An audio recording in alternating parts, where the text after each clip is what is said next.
Ako razmišljate o uzgoju dalija, onda ste na pravom mjestu. U ovoj vrtlarskoj radionici by Pevex pokazat ćemo vam dva načina kako uzgojiti dalije. Dalije se u pravilu uzgajaju iz ovakvih gomolja i kroz godinu oni će dati 3 do 4, eventualno i 5 novih biljaka identičnih matičnoj biljci. Ali dalije isto tako možete uzgojiti iz sjemena. Proljeće je idealno vrijeme ako se odlučite za uzgoj dalija iz sjemena. Jednostavno paketić sjemena posijte na površinu, prekrijte nježno samo slojem supstrata i održavajte površinu vlažnom. Nakon svega mjesec dana dobit ćete ovakve mlade biljke. Prilikom ovakvog rasađivanja uvijek birajte samo one najjače, odnosno najveće biljke. Jedino takve će dati zdrave i kvalitetne sadnice.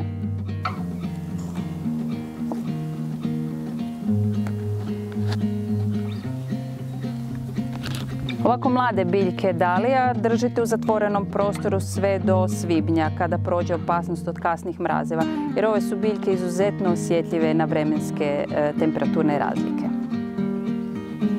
Treba napomenuti da će razmnožavanje dalija uz pomoć dijeljenja gomolja dati uvijek identičnu biljku matičnoj biljci, odnosno ta biljka će imati iste karakteristike kao i ona prošlogodišnja, dok će razmnožavanje dalija putem sjemena uvijek dati različitu sortu, odnosno uvijek ćete stvoriti neku novu vrstu dalije.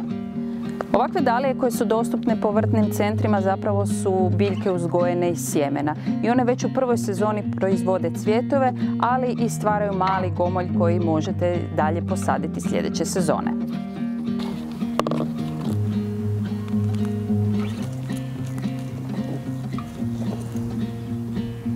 Evo, na ovoj biljci je već vidljiv mali gomolj. Dalije uzgojene iz sjemena procvjetat će za oko 3 do 4 mjeseca. Znači, ako krenete sad sa sadnjom, odnosno s uzgojem iz sjemena, cvjetove ćete moći očekivati već krajem kolovoza, odnosno u rujnu. Ovako velike primjerke gomolja najbolje je posaditi na otvorenom.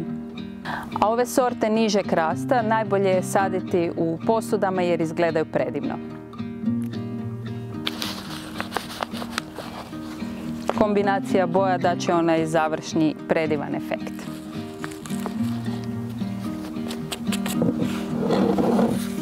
I dok dalije posađene na otvoreno hranjiva dobivaju iz vrtnog tla.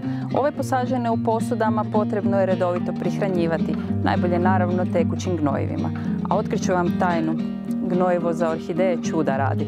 Maksimalno razrijeđeno gnojivo dodajte prilikom svakog zalijevanja.